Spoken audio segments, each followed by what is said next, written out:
Mr. Chairman, permit me, as I said, to reflect on legal education.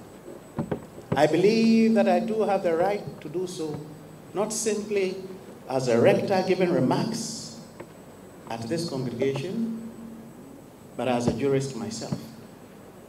Being a student of the law for some 39 years, 1 year behind Justice Mafusau, who I've seen in the crowd, my senior, 40 years and counting himself at the bar. A former lecturer at the Ghana School of Law myself, a former editor of the Ghana School of Law Journal myself, the founding dean of the Faculty of Law myself, and now, so if I reflect on legal education, I believe I do have the right to do so. I am aware that over the last few years, entry from our various law schools to the Ghana School of Law has become practically difficult, with about a third only of the exiting cohort entering. Each year, therefore, sees approximately 2/3 remaining added to the backlog. It is not satisfactory. It is not sustainable. We have noted over the period, of course, some constitutional litigation.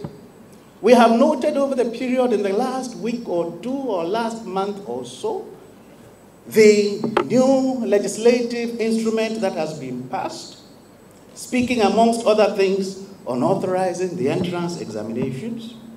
We have noted over the period the change from 2 years to 1 year or 1.5 years and back to about 2 years, and whether 9, nobody knows. We have noted over the period the number of Ghanaian sons and daughters who have had to go to the Gambia and Nigeria and other Commonwealth jurisdictions to go and get professional education, to return and rope themselves into professional legal education at the higher end. We have noted all these. It is not satisfactory.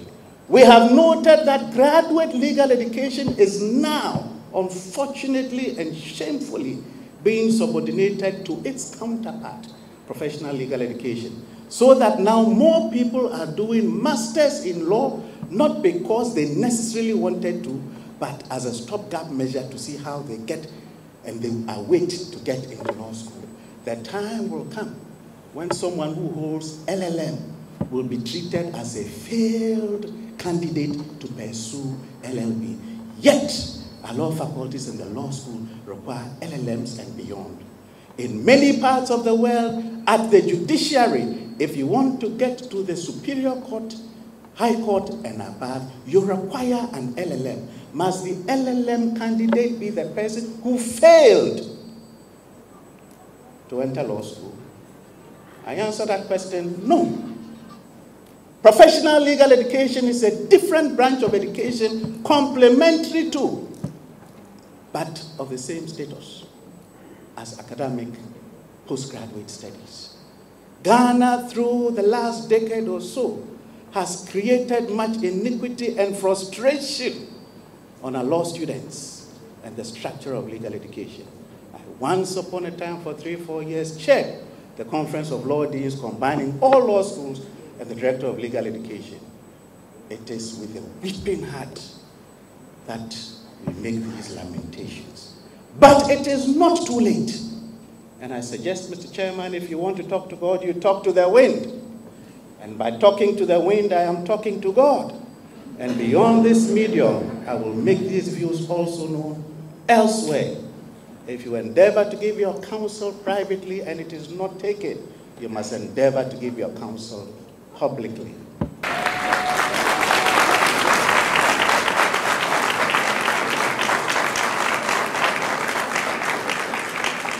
One, I am of the firm view that the number of persons required to service a legal sector is way in excess of the capacity of the Ghana School of Law presently with its satellite campuses, one of which, fortunately, is located here at GIMPA to handle.